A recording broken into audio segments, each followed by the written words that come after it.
appropriate preposition is the most important for all the students such as SSC and HSC 2024-26.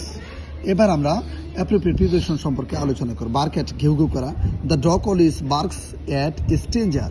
কুকুর সর্বদা আগন্তুককে দেখে ঘেউ ঘেউ করে, একজন অদ্ভুত অপরিচিত মানুষকে দেখে। ব্যান্ডের পরে আপন হয়, মনে রাখতে হবে, সংকল্পবদ্ধ। উই আর ব্যান্ড আপন কমপ্লিটিং দ্য ওয়ার্ক, আমরা কাজটি শেষ করতে সংকল্পবদ্ধ। বার অ্যাট অর্থাৎ বাধা, poverty is bar of his success, দারিদ্রতা তার সফলতার বাধা। বিজি ইন, বিজির পরে ইন হবে, বিজি ব্যস্ত। The fisherman are busy in fishing the work, কাজটি করতে ব্যস্ত।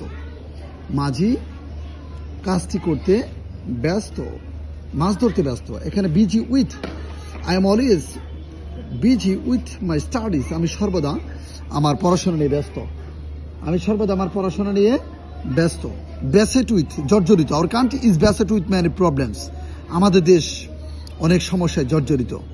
বেসেট উইথ, বার্ডেন্টের পরে উইথ বসে, এখানে খেয়াল করতে বিজি উইথ, বেসেট উইথ, বার্ডেনের পরে উইথগুলো আমরা একসাথে বসিয়েছি। জর্জরিত, Bangladesh is burdened with the major problems, বাংলাদেশে অনেক সমস্যায় জর্জরিত, প্রধান সমস্যা জর্জরিত। ব্লাইন্ড অফ, অন্ধ, the man is blind of one I, লোকটি এক চোখ অন্ধ, লোকটির এক চোখ অন্ধ। বাস্কিন, রৌদ্র পোহান, বাস্কের পরে ইন হয়। ইন উইন্টার, শীতকালে, পিপল বাস্ক ইন দ্য সান, লোকেরা সূর্যের তাপে রৌদ্র পোহায়। বিয়ার অফ, সতর্ক হওয়া, অলওয়েজ বিয়ার অফ ডগস, সর্বদা কুকুরের সতর্ক হও, কুকুর থেকে সতর্ক হও। বোস্ট অফ, দম্ভ করা, don't boast of your knowledge, কখনোই দম্ভ করো না। বেগ অফ, প্রার্থনা করা, I beg mercy of the principal, আমি প্রার্থনা করি প্রিন্সিপালের কাছে। বর্ন ইন, জন্ম, I was born in a poor family, আমি একটি গরিব পরিবারে জন্মগ্রহণ করেছিলাম। বর্ণের পরে ইন খেয়াল করতে হবে, জন্ম, কিন্তু বর্ণের পরে যদি টু বসে তখন জন্ম নেয়া। Twin babies were born to the poor ladies, দুইটি শিশু জন্মগ্রহণ করেছিল পোর লেডি, গরিব বালিকাটির। বার্স্ট ইন্টু, কান্নায় ভেঙে পড়া, the poor lady burst into tears, burst into, কান্নায় ভেঙে পড়া।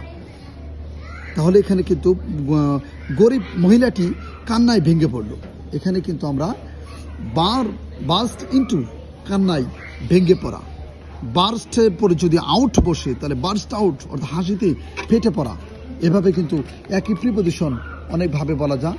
অ্যাপ্রোপ্রিয়েট প্রিপোজিশন আমার পেজের সঙ্গে থাকলে তোমরা অনেক কিছু শিখতে পারবে, এবং স্টেপ বাই স্টেপ আমি আমার পেজে দিয়ে দিছি, তোমরা সেখান থেকে কালেক্ট করে অ্যাপ্রোপ্রিয়েট প্রিপোজিশন তোমাদের আর কোনো সমস্যা হবে না। Thank you, many thanks.